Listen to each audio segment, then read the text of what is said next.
जैन हम इसके पहले आपको 3 चैप्टर पढ़ा चुके हैं। आज ये हमारा चौथा चैप्टर है वाक्य विचार। हम पढ़ेंगे वाक्य किसे कहते हैं। सार्थक शब्दों का वह व्यवस्थित समूह जिससे पूरी बात समझ में आ जाए वाक्य कहलाता है। सार्थक शब्दों का मतलब जिसका अर्थ निकलता हो, जिन शब्दों का। अव्यवस्थित मतलब सही क्रम से जो रखा गया हो, ठीक है। जैसे भगवान तुम्हारी इच्छा पूरी करे, इसमें हम इसका अर्थ भी हमें समझ में आ रहा है। जैसे भगवान तुम्हारी इच्छा पूरी करे।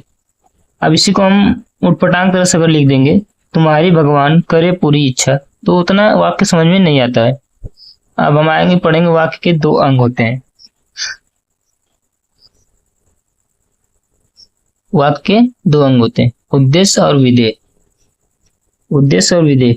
उद्देश्य जिसे जो कर्ता होता है उसे हम उद्देश्य बोलते हैं। अब विधेय जो कर्ता काम करता है उसे विधेय कहते हैं। राधा ने गाना गाया, तो राधा हमारा उद्देश्य हो गया। अब विधेय गाना गाया।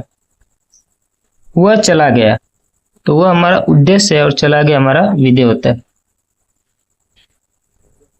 बच्चा रोता है, यानी बच्चा हमारा उद्देश्य है। ठीक इसी तरह उदाहरण हम दिए हैं आपको। फिर हमने नोट में लिखवाया है, प्रत्येक वाक्य में उद्देश्य का होना आवश्यक नहीं है।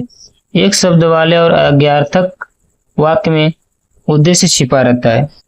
प्रत्येक शब्द में उद्देश्य नहीं होता है और एक शब्द वाले में उद्देश्य छुपा रहता है। अज्ञार्थक, अज्ञार्थक मतलब होता है जिसमें आप आज्ञा देते हैं, जैसे बैठिए, जाओ, बैठकर पढ़ो। इसमें जो हमारा उद्देश्य छुपा रहता है, जैसे आप बैठिए, आप जाओ, तुम बैठकर पढ़ो, ये सब हमारा उद्देश्य इसमें छुपा रहता है।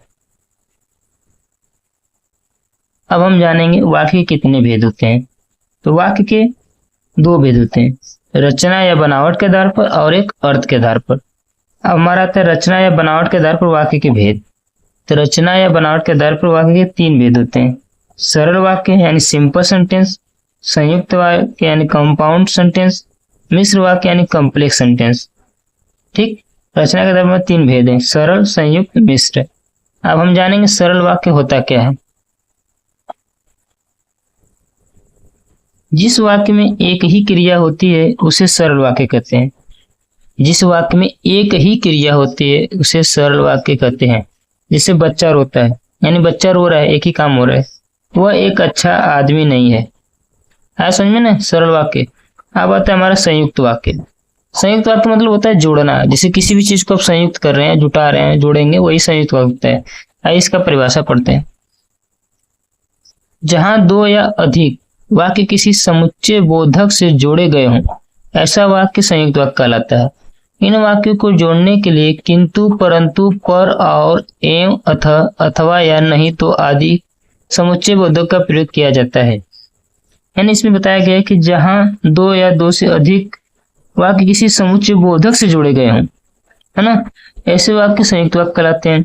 इनको जोड़ने के लिए हम किंतु, परंतु, पर, और, एवं, अथवा आदि शब्दों का प्रयोग करते हैं। जैसे वह घर गया किंतु खाना नहीं गया। इसमें हम देखिए, वह घर गया एक वाक्य है, खाना नहीं खाया दूसरा वाक्य। तो घर गया और खाना नहीं खाया को जोड़ने वाला काम किंतु कर रहा है। वह घर गया किंतु खाना नहीं खाया।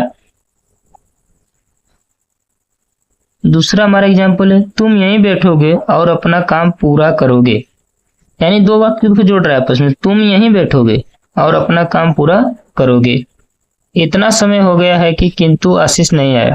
इतना समय हो गया है किंतु आशीष नहीं आया, यानी इतना समय हो गया किंतु आशीष नहीं आया। तो इसमें 2 वाक्य को जोड़ने वाला काम कौन कर रहा है? किंतु।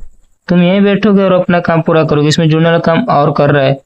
वह घर गया किंतु खाना नहीं खाया, इसमें जोड़ने वाला काम किंतु कर रहा है ना। तो ये सब हमारा क्या हो जाएगा? संयुक्त वाक्य। किंतु, परंतु, ये सब संयुक्त वाक्य। तीसरा हमारा है मिश्र वाक्य। जिस वाक्य में एक प्रधान उपवाक्य और शेष उसके आश्रित उपवाक्य हो तो उसे वाक्य को मिश्र वाक्य कहते हैं। बात को समझिए क्या बोल रहे हैं। जिस वाक्य में एक प्रधान उपवाक्य और शेष उसके आश्रित उपवाक्य हो तो उसे वाक्य को मिश्र वाक्य कहते हैं। आइए समझते हैं कैसे। इसे लिखा है, मैं जानता हूं कि तुम मेरी सहायता अवश्य करोगे। मैं जानता हूं, ये प्रधान वाक्य है। तुम मेरी सहायता अवश्य करोगे, एक आश्रित वाक्य हो गया। जैसे कि मैं जानता हूं तुम मेरी सहायता अवश्य करोगे, तो प्रधान उपवाक्य में जो आश्रित शब्द है, तुम मेरी सहायता अवश्य करोगे। आया समझ में। दूसरा एग्जाम्पल देख लीजिए, मैं जानता हूँ प्रधान उपवाक्य और कि तुम मेरी सहायता अवश्य करोगे आश्रित उपवाक्य। ठीक, दूसरा वाक्य देख लीजिए, वह आदमी जो गुब्बारे बेच रहा था दरवाजे पर खड़ा हुआ है। यानी इसमें बताया गया कि वह आदमी जो गुब्बारे बेच रहा था दरवाजे पर खड़ा हुआ है। यानी वह आदमी दरवाजे पर खड़ा हुआ है प्रधान उपवाक्य और जो गुब्बारे बेच रहा था आश्रित उपवाक्य। और हम आप लोग को पहले से लिख देते हैं ताकि समझाने में आसान हो, और आप लोग इसका नोट्स बनाते रहिएगा जिसमें आप लोग को फायदा हो। धन्यवाद, जय हिंद।